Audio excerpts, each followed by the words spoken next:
G'day, thanks for joining me. Today I'm showing you two simple ways to cut a lemon, wedges and cheeks. For easy squeezing cheeks, we'll slice the lemon in half lengthways, just off center.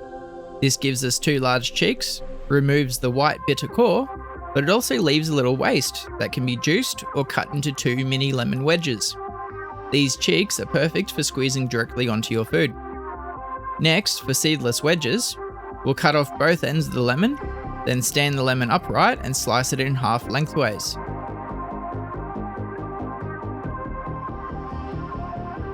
Place each half cut side down and make two more lengthways cuts, creating 4 wedges.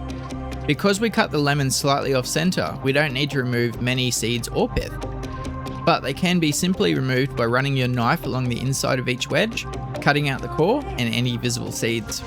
These clean wedges are perfect for garnishing drinks or dishes. 2 simple cuts, 2 great ways to use a lemon. Thank you so much for watching today.